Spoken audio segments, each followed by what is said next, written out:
Gap down தான் open ஆகும்போது gap down open ஆச்சுன்னா வந்து 19,600 நிஃப்டி வந்து 19,600 வந்து 580 வந்து ஒரு டிமாண்ட் ஜோன் ஓகேங்களா.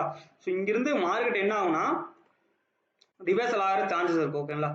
இங்கிருந்து மார்க்கெட் வந்துட்டு ரிவர்சல் ஆகும். ஸோ இந்த இடத்துல வந்துட்டு ஒரு பேட்டர்ன் ஏதாச்சும் ஃபார்ம் ஆச்சுன்னா வந்துட்டு நீங்க கால் சைடு வந்து ட்ரை பண்ணலாம் ஓகேங்களா. மேக்ஸிமம் வந்து இந்த கேப் வந்து இன்னைக்கு ஃபில் ஆகலாம். இந்த கேப் வந்துட்டு இன்னைக்கு ஃபில் ஆகலாம். ஸோ இங்க ஒரு கேப் இருக்கு இல்லைங்களா, மார்க்கெட் வந்து எப்பவுமே கேப் வந்து அன்ஃபில்டு கேப்ஸ் வந்து ஃபில் பண்ணிடும். ஸோ ஃபில் ஆச்சுன்னா உங்களுக்கு 19,580 இருந்து 19,600 இந்த ஜோன்ல வந்து சஸ்டைன் ஆகிட்டு இருந்து ஒரு புல்லிஷ் என்கல்ஃபிங் கேண்டலோ இல்லை இன்வெஸ்ட் ரிட்டர்ன் சொல்ற இந்த ஏதாச்சும் ஒரு பாசிட்டிவான பேட்டர்ன் வந்துட்டு உங்களுக்கு ஃபார்ம் ஆச்சுன்னா உங்களுக்கு இங்கிருந்து கால் சைடு போகலாம். நம்மளுடைய டெலிகிராம் குரூப் வந்து நான் வந்து உங்களுக்கு வந்து இண்டிகேட் பண்றேன் சொல்றேன் ஓகேங்களா. ஸோ போச்சுன்னா உங்களுக்கு டார்கெட் வந்து நீங்க எதை வச்சுக்கலாம்னா ஸோ இப்போ வந்துருக்கு இந்த ரீசெண்ட் கை வந்துட்டு உங்களுக்கு ரெசிஸ்டண்டா வந்து மறுபடியும் ஆக்ட் ஆகும். இந்த இது வந்துட்டு மறுபடியும் ரெசிஸ்டன்ஸ் ஆக்ட் ஆகும். ஸோ டார்கெட்டா வந்து இதை வச்சுட்டு நீ வந்துட்டு கால் சைடு போகலாம் ஓகேங்களா. ஃப்ரெஷ் லாங் வந்துட்டு இந்த கையை பிரேக் பண்ணானா வந்துட்டு உங்களுக்கு ஃப்ரெஷ்ஷா வந்துட்டு இன்னொரு லாங் ட்ரேட் வந்து போகலாம். 19,750 அப்படிங்கிறது வந்துட்டு உங்களுக்கு அடுத்த டார்கெட்டா இருக்கும். ஸோ அதே பார்த்து புட் சைடு வந்து நீங்க எப்போ ஃபோக்கஸ் பண்ணலாம்னு சொல்லி பாத்தீங்கன்னா புட் சைடு உங்களுக்கு கேப் டவுன் ஓப்பன் ஆகி உங்களுக்கு 19,575 கீழே வந்து ட்ரேட் ஆச்சுன்னா வந்துட்டு உங்களுக்கு வந்து புட் சைடு வந்து போகலாம் ஓகேங்களா. புட் சைடு வந்துட்டு போகலாம். புட் சைடு வந்துட்டு போயிட்டு உங்களுக்கு வந்து இந்த லோ ப்ரீவியஸ் டே லோ இருக்கு இல்லைங்களா, இந்த லோ இதுதான் வந்துட்டு டிமாண்ட் ஜோன், இந்த ஜோன். ஸோ இதை வந்துட்டு மார்க் பண்ணிங்க. இந்த ஜோன் வந்துட்டு உங்களுக்கு புட் சைடு வந்துட்டு நீங்க ஃபோக்கஸ் பண்ணலாம். நிஃப்டியில வந்துட்டு இவ்வளவுதான் சிம்பிளா பார்த்தீங்கன்னா உங்களுக்கு சப்போர்ட் ட்ரெண்ட் லைன் சொல்லி பாத்துக்கிட்டீங்கன்னா இதோட ட்ரெண்ட் லைன் வந்து நீங்க டிரா பண்ணிக்கலாம். ஒருவேளை ஃபிளாட் ஆகின்னு ஓப்பன் ஆனா இந்த ட்ரெண்ட் லைன் பிரேக் அவுட் ஆச்சுன்னா கேண்டில் க்ளோஸ் வச்சுன்னா 15 மினிட்ஸ் டைம் ஃப்ரேம்ல புட் ஆப்ஷன் வந்து நீங்க ட்ரை பண்ணலாம் ஓகேங்களா. ஸோ இப்போதைக்கு கொஞ்சம் வெயிட் பண்ணி 10 o'clock மேல ட்ரேட் பண்ணுங்க. ஏன்னா வந்து குளோபல் மார்க்கெட்லாம் வந்துட்டு மேக்ரோ ஃபேக்ட்ஸ் எல்லாம் வந்துட்டு உங்களுக்கு நெகட்டிவா மாறிட்டு இருக்கு. அதனால என்ன வேணா நடக்கலாம் மார்க்கெட்ல. ஸோ கீழே மேல சொல்லிட்டு அடிச்சு இந்த மாதிரி ஒரே கேண்டில் வந்துட்டு அடிச்சு தூக்கிடும். அதனால பார்த்து ட்ரேட் பண்ணுங்க. வெயிட் பண்ணி நல்ல ஒரு இண்டிகேஷன் ஒரு என்ட்ரி கிடைச்சதுக்கு அப்புறம் ட்ரேட் போங்க ஓகேங்களா நிஃப்டியில. ஸோ சிம்பிளா உங்களுக்கு வந்து கேப் டவுன் ஓப்பன் ஆனதுக்கப்புறம் இந்த ஜோன் தான் மெயினா நீங்க பார்க்க வேண்டிய ஜோன். ஸோ இந்த ஜோன் வந்து உங்களுக்கு மெயினா நீங்க பார்க்க வேண்டிய ஜோன். இந்த ரெண்டு ஜோன்ல வந்து பிரேக் அவுட் அது ரிவர்சல் கொடுத்தானா வந்துட்டு ட்ரேட் வந்து என்ட்ரி போங்க.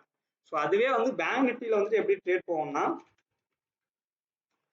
பேங்க் நிஃப்டியில வந்துட்டு பாத்துட்டீங்கன்னா ஸோ ஆல்ரெடி வந்து ஒரு 44,500 அப்படிங்கிறது வந்துட்டு ஒரு ரெசிஸ்டன்ஸா வந்திருக்கு. ஸோ உங்களுக்கு பேங்க் நிஃப்டியில வந்துட்டு நல்ல ஒரு புல்லிஷ் வந்து எப்போ வரும்னு சொல்லி பார்த்தீங்கன்னா இந்த 44,500 மேல போனாதான் வந்துட்டு நல்ல ஒரு அப்மூவ் வந்துட்டு பெரிய அப்மூவ் வந்துட்டு நீங்க எதிர்பார்க்க முடியும். இந்த ரெசிஸ்டன்ஸ் ட்ரெண்ட் லைன் இருக்கு, அதே நேரத்தில் இந்த ஒரு சப்ளை ஜோன் மேல போனாதான் 44,500. ஸோ கேப் டவுன் ஓப்பன் ஆக போகுது. கேப் டவுன் ஓப்பன் ஆச்சுன்னா உங்களுக்கு கண்டிப்பா இந்த சப்போர்ட் வந்து உங்களுக்கு ஆக்ட் ஆகும். ஒரு 200 பாயிண்ட்ஸ் கேப் டவுன் ஓப்பன் ஆனா கூட 44,200 இருந்து 300 இந்த லெவல் இந்த ஜோன் வந்துட்டு உங்களுக்கு நல்ல ஒரு சப்போர்ட் ஜோனா இருக்கும். இந்த இடத்துல வந்துட்டு ஒரு லாங் அட்டாக் வந்து நீங்க வந்து பண்ணலாம்.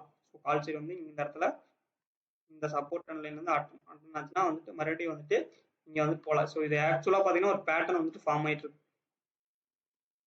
பாத்தீங்கன்னா தெரியும். அதனால இது கேப் டவுன் ஆச்சுன்னா இந்த ஒரு லாங் அட்டம்ப்ட் வந்து நீங்க அட்டம் பண்ணலாம் ஓகேங்களா. ஸோ இதை பிரேக் அவுட் பண்ணிச்சுன்னா வந்துட்டு உங்களுக்கு நல்ல ஒரு ஃபால் வந்துட்டு இந்த இதை பிரேக் பண்ணிச்சுன்னா வந்துட்டு உங்களுக்கு ஃபால் வந்துட்டு கண்டிப்பா வரும். 44,111 பிரேக் பண்ணிச்சுன்னா 44,111 பிரேக் பண்ணிச்சுன்னா டேரக்டா 44,000 தான் வந்துட்டு உங்களுக்கு சப்போர்ட்டா இருக்கும் ஓகேங்களா. ஸோ இந்த மாதிரி இந்த ஜோன்ஸை மட்டும் மார்க் பண்ணி இந்த ஜோன்ஸ்ல வந்துட்டு கரெக்டா வந்து ட்ரேட் பண்ணுங்க. இப்போதைக்கு நிஃப்டி பாத்தீங்கன்னா 90 பாயிண்ட்ஸ் டவுனா இருக்கு. 90 பாயிண்ட்ஸ் வந்துட்டு 100 பாயிண்ட்ஸே வந்து டவுன் ஆயிட்டா. ஸோ பெரிய வந்துட்டு இது வரும். ஆல்ரெடி நம்ம டெலிகிராம் குரூப்லயே வந்துட்டு போட்டிருக்கோம் ஓகேங்களா.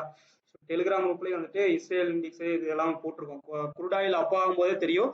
இந்த மாதிரி வந்து நம்மளுடைய ஈக்விட்டி எல்லாம் டவுன் ஆச்சுனாவே குருடாயில் கோல்டு எல்லாம் பாத்தீங்கன்னா வந்துட்டு ஒரு நல்ல ஒரு அப் வந்துட்டு கொடுத்துருக்கோம். ஸோ அதனால மார்க்கெட் சென்டிமெண்ட் வந்து நெகட்டிவா இருக்கு. அதனால ட்ரெண்டுக்கு எகென்ஸ்டா வந்து ட்ரேட் பண்ணாதீங்க. இப்போ டவுன் ட்ரெண்டா இருந்துச்சுன்னா எப்பவுமே வந்து டவுன் புட் சைடு தான் வந்து ஃபோக்கஸ் பண்ணணும்.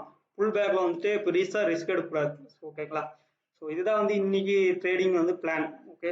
ஸோ யூடியூப் சேனலை பார்த்துட்டு இருந்தீங்கன்னா சப்ஸ்கிரைப் பண்ணிக்கங்க, லைக் பண்ணிட்டு கமெண்ட்ஸ்ல வந்து இந்த வீடியோ யூஸ்ஃபுல்லா இருந்தாச்சுன்னா சொல்லுங்க.